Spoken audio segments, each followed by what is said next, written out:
city of the future grows to honour the past. Expo 92 in the Spanish city of Seville pays homage to a favourite son. High technology celebrates the age of discovery since Christopher Columbus found the New World 500 years ago. For this first international exposition in 2 decades, 100 nations are racing to finish their architectural concepts, ranging from the weird to the wonderful.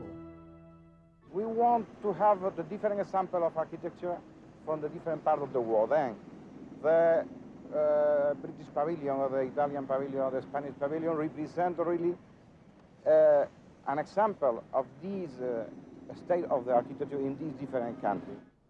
5 years ago, this 15th century monastery stood alone across the river from Old Seville.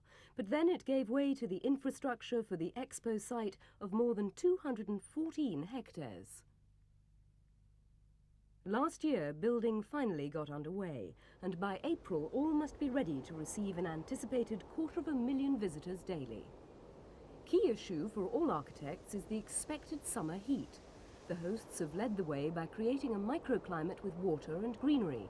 350,000 trees and shrubs have been planted, and along with the fountains and lakes, there's atomized water to chill the air. And with extra shade coming from these tent-like structures, the emphasis is on environmentally friendly cooling methods, and participating nations have taken up the lead. The German pavilion, for example, will just be an awning surrounded by fountains. And although the British Centre is meant to look high-tech, again the emphasis is on natural climate control. Costing over $35 million, it's the size of Westminster Abbey and intended to be an architectural oasis of well-defined, obvious structure. The back wall is built of ship's containers filled with water, an adaptation of the cooling thick walls of traditional Moorish architecture, whilst the masts and booms on the side walls will provide shade. The nautical theme continues with wave-like elements supporting solar panels. These will both shade the building and pump up water for a cascade down the entire glass front. To realise their vision of the wall of water, the architects commissioned British artist William Pye.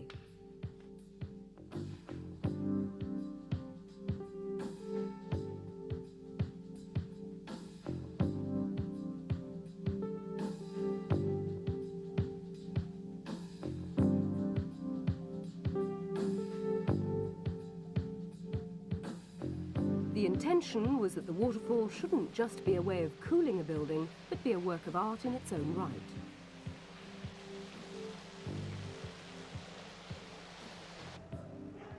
The shell of the British building has been generally admired, but there is some controversy over what will actually take place inside. In fact, business and technology will dominate, despite Expo 92 being promoted as a great cultural fiesta. And the architects are disappointed that their plans for exhibition and performance space have been dismissed. However, most other participants are highlighting their arts. New Zealand, for instance, will have 4 theatres behind its giant rockery. Japan, which might rightly be expected to flaunt its highly marketable technology, is offering a handcrafted replica of a 15th century temple. And the French pavilion, 2/3 of which lie below ground, will be dedicated to their visual and performing arts. So, the majority are determined to make Seville the biggest arts festival this century. For Spain, Expo is an important showcase, marking their full membership of the European community. And they don't care how nations interpret the brief, so long as they participate. You can hardly define Expo just on one aspect.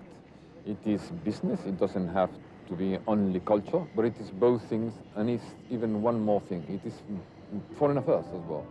Determined to prove itself a sophisticated European, the host nation has poured more than $12 billion into preparing Expo 92.